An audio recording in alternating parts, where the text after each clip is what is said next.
Welcome to Sex Help for Smart People. I'm your host, Dr. Laura Jurgens, former science professor turned somatic sexologist and intimacy coach. This podcast is all about helping smart women over 40 and their partners of all genders get the evidence-based relationship and intimacy support you need for great sex and connections. I'm glad you're here, so let's get at it. Hey everyone, welcome to episode 34. So today is like story hour. I'm going to give you stories that give you a peek inside what we did in sessions this week. And my goal for you with this is to just better understand what types of play and what types of exercises are available to help people have better love lives, so that if you ever want that for yourself, you have some information of just the kinds of things that you would be doing with a coach. And, I had that episode on sexological bodywork, and I want to also clarify coaching as a modality versus some other things like therapy. And we'll also get into some other modalities down the road. I'm going to bring on a pelvic floor therapist, physical therapist, and some other types of helpers so that you just understand the landscape of what's available to you when you want to reach out for help with something. And gosh, so the other thing I guess I just want to say about that is definitely my perspective is if you can, do it proactively. Like, don't wait until you're in an emergency, because it is a lot harder to help couples, especially who have gotten to like the depths of resentment. And we can still do it. We can still clean that out, clear things up, help you communicate better and figure out what it is that you really want. But, thinking proactively and doing fun stuff to really increase your connection now, even if you don't have that problem, or to increase your connection with yourself so that you're feeling better about dating and relationships if you want them, is also available. So just keep that in mind. And, today up first, I'm going to share session number 1. I think there's about 7 little stories I'm going to tell you. So session number 1, negotiating the first ever BDSM style kinky role play. So I worked with a wonderful couple this week to help them figure out what kinds of roles fit their core desires. We had done that previously, right? We'd figured out their core desires, and those are the kinds of ways they want to feel emotionally during sexy times, what arouses them psychologically, right? If you want to know any more about that, go back to that episode on psychological arousal. But we had done that. And we had also spent some time finding characters that they really wanted to play to stoke those feelings with each other and how those might fit together with the partners. So then what we did in session this week was I taught them how to negotiate and set up their first BDSM scene. And this one will inevitably be awkward, right? So we'll troubleshoot that together next time so that they can continue to build confidence.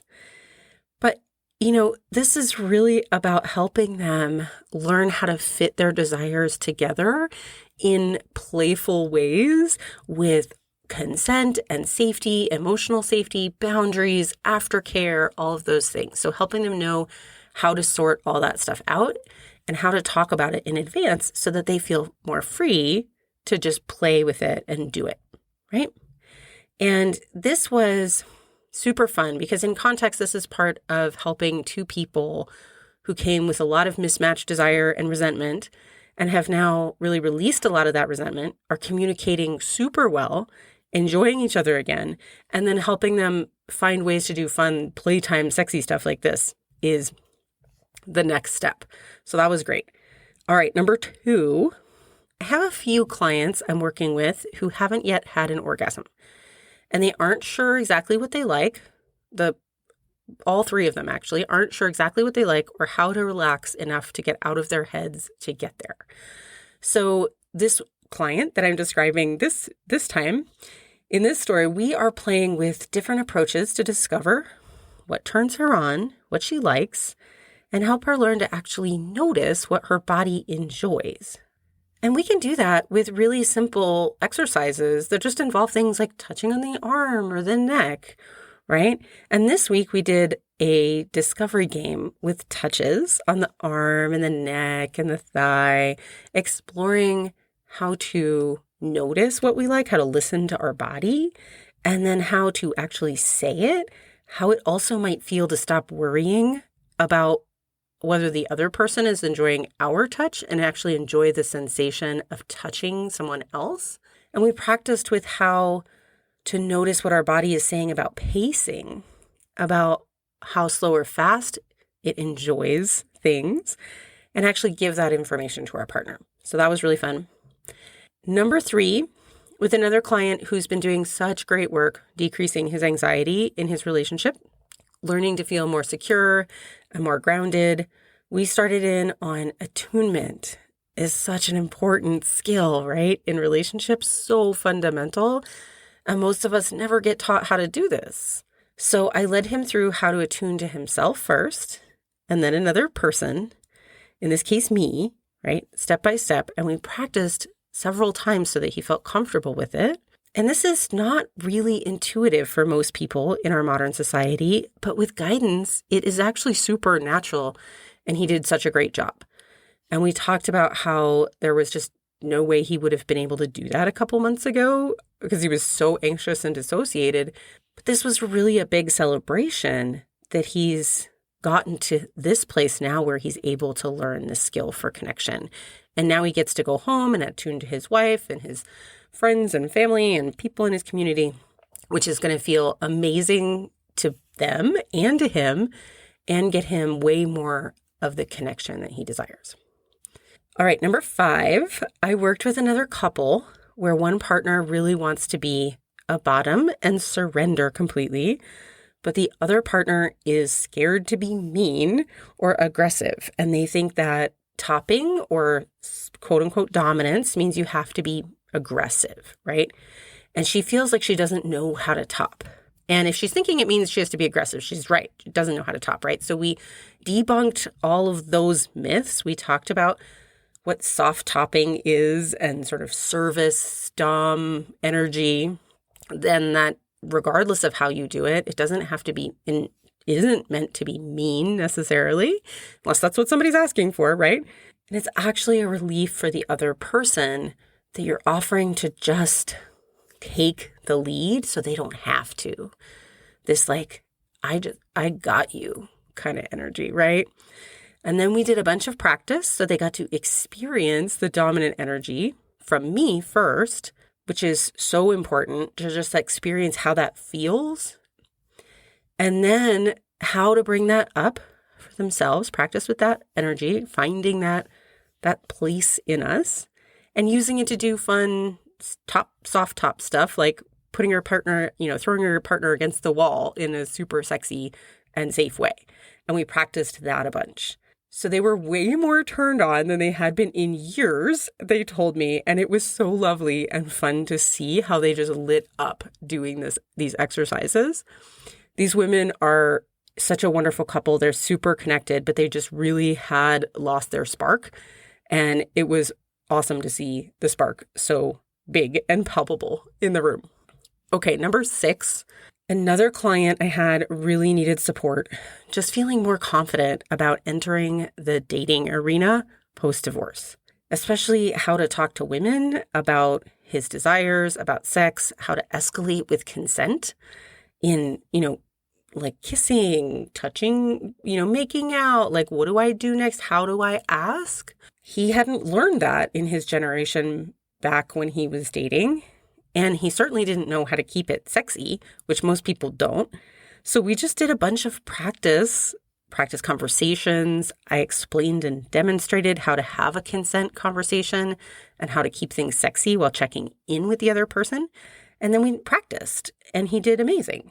And by the end of the session, he felt really comfortable and capable about going out and doing it with people he's meeting and dating in his online dating world. All right, so the last one I'm going to give you, number 7, is a client who's been really struggling to feel free in her sexuality and find her authentic, erotic self and not just keep trying to please her partner. which she's been doing a lot of obligation sex for many years. And it has really tanked her libido. So we did a bunch of de-shaming around some fantasies and turn-ons that she had that she just hadn't really even kind of like fed or allowed to grow or be there. She was struggling so much to just try to be sexy for the other person that she didn't really know what she felt was sexy. And it was so beautiful and fun to see her actually let herself just light up and not feel bad about the fantasies anymore. And she could tell me, the one session she couldn't tell me them. She didn't feel comfortable yet, which was totally fine. And then the next session, she felt ready to talk about it. And we really celebrated it and helped her really just own all that and understand where they come from, where her fantasies were coming from, claim her power in them, claim them as her right to feel yummy, right? So those are just some examples from this week. And I offer them because so many people have similar challenges to all these clients, right? And I've had most of them myself. And it's just so hard when you're in it to see a way out.